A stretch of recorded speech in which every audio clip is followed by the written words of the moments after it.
Hello, everybody. My name is Carlita, and welcome to the very first episode of Poetry with Carlita. This is my very first podcast, so please bear with me. But I'm going to give you an overview of essentially who I am and what this podcast will consist of, this series will consist of. My name is Carlita. I am 24 years old, and I'm emotional, but I feel like most people in my generation are emotional. Me, I like to vent my emotions out through poetry.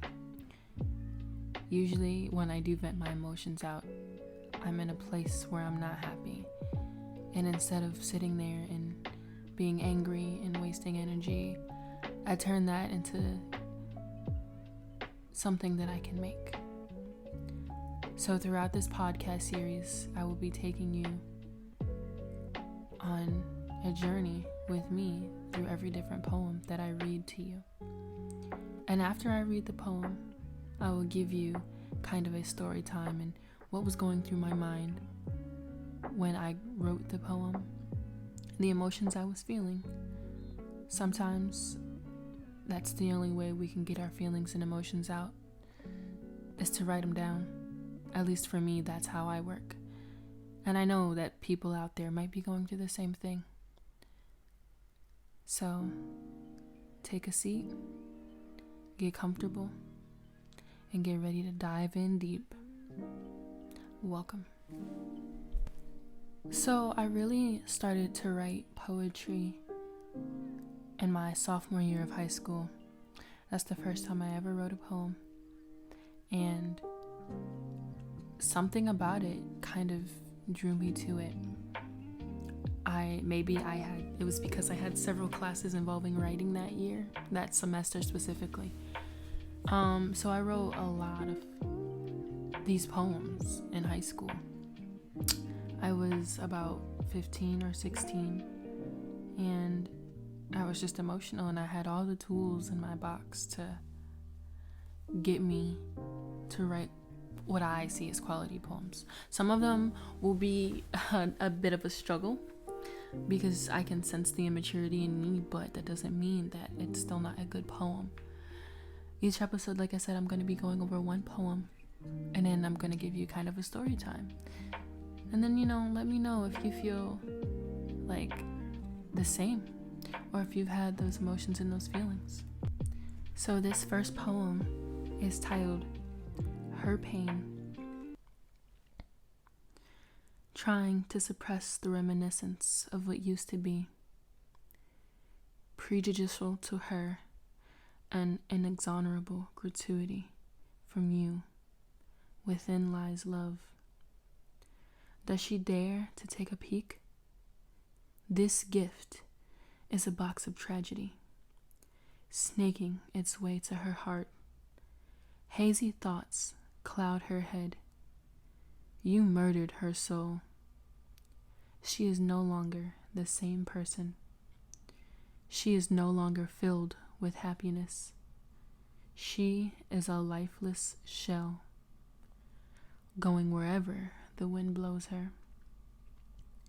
You're off to claim another victim. Same game with different game. Go on, keep giving. She may be broken, but another will help her glue the pieces back. For you will always hold a burden. You will destroy the world with your actions. She looks to you with sympathy and sorrow, for there is no way out for you. So that was me venting my emotions on my very first heartbreak.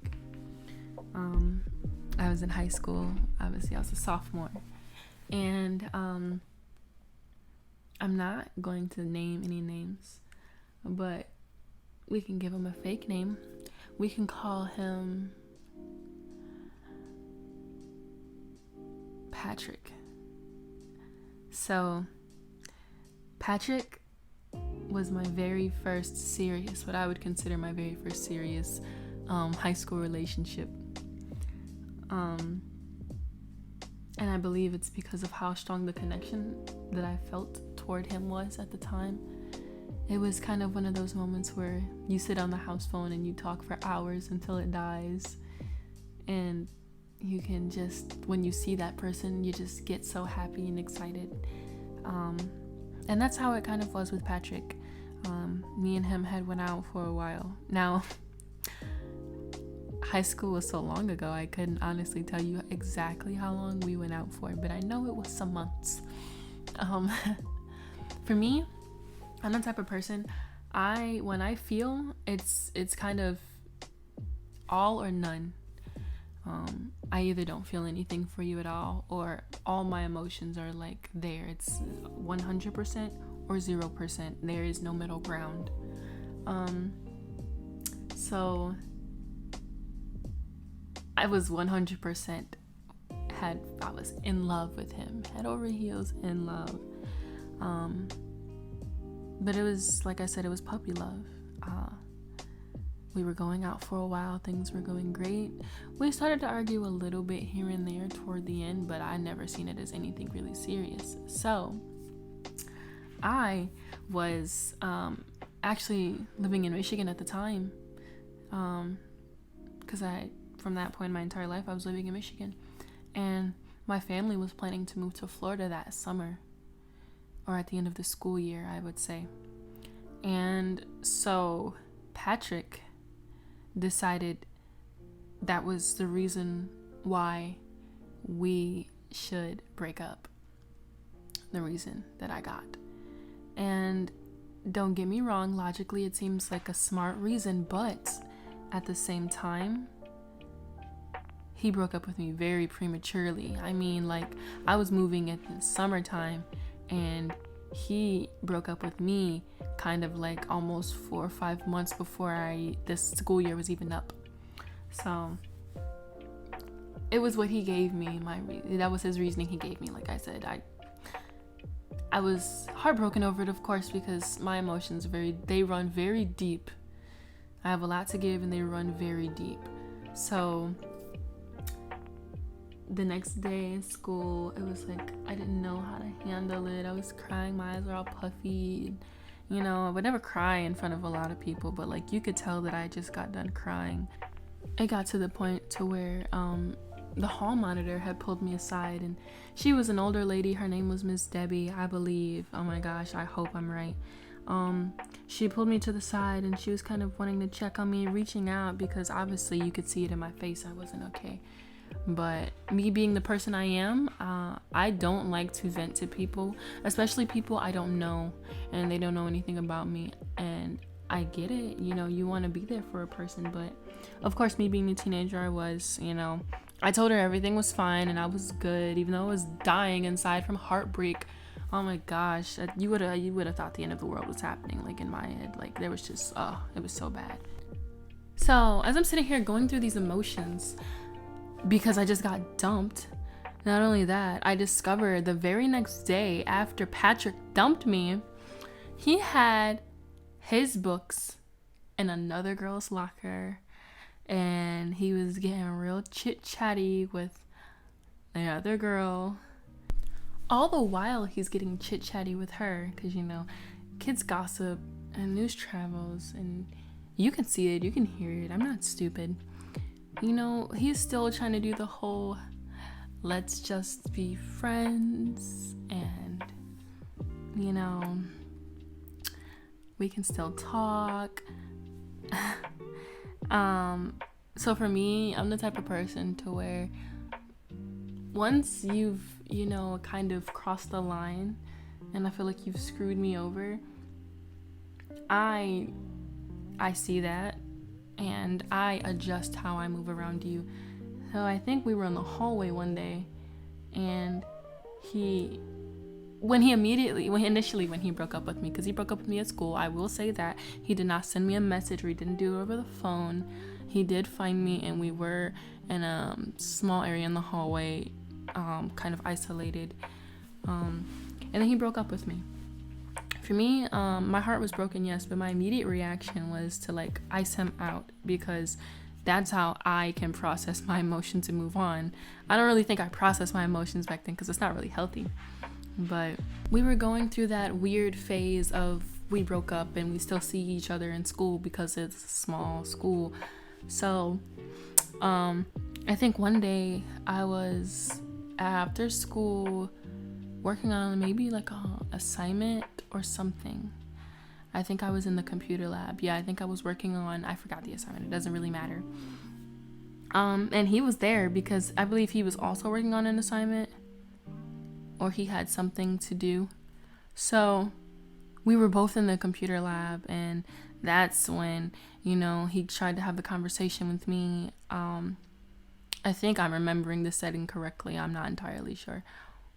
But about the whole, you know, we can still be friends and be cool. That's what he was trying to, you know, you get dumped and then they're like, we can still be friends, you know, it's not because anything you're doing. Yeah, right.